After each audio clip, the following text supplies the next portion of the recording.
નર્મદામાં Statue of Unity Ektanagar ખાતે the Trained Nursing Association of India Student Nursing Association કોન્ફરન્સનું આયોજન કરવામાં આવ્યું.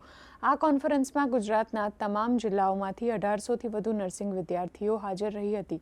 તેઓને આ કોન્ફરન્સમાં સ્કિલ ડેવલપમેન્ટ, લીડરશિપ અને આંતરરાષ્ટ્રીય સ્તરે કામ કરવાની તૈયારી માટે પ્રેરણા મળશે. અહીં ઉપસ્થિત વિદ્યાર્થીઓ cricket, volleyball, poster making, beauty contest, paper presentation જેવી વિવિધ સ્પર્ધાઓમાં ભાગ લેશે અને વિજેતા વિદ્યાર્થીઓને આગામી નવેમ્બર માસમાં મહારાષ્ટ્રના પુણે ખાતે યોજાનાર રાષ્ટ્રીય કક્ષાની કોન્ફરન્સમાં ગુજરાતનું પ્રતિનિધિત્વ કરવાનો મોકો મળશે.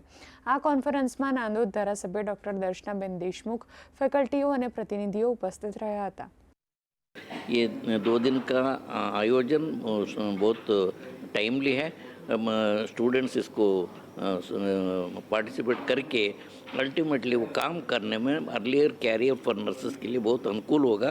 सो ऐसा कॉन्फ्रेंसेस ज़्यादा एवरी ईयर करना चाहिए. इसके लिए नहीं है, वर्किंग नर्सेस को भी कॉन्फ्रेंस करके कैपेसिटी बिल्डिंग करने से वो वार्ड में काम करने में बहुत मजबूत होगा. इसमें पेशेंट्स को लाभ मिलेगा.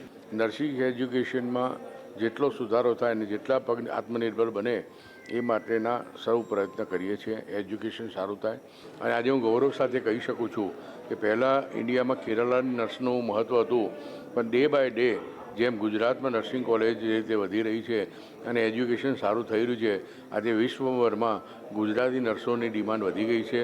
અને હું પ્રાર્થના કરું છું સરકારને પણ કે નર્સિંગના એજ્યુકેશન સાથે સાથે એમને ઇંગ્લિશ સ્પીકિંગ અને ઇંગ્લિશ લર્નિંગની ટ્રેનિંગ આપે તો એ વધારે વધુ વિદેશોમાં જઈ શકે અને આત્મનિર્ભર બની શકે.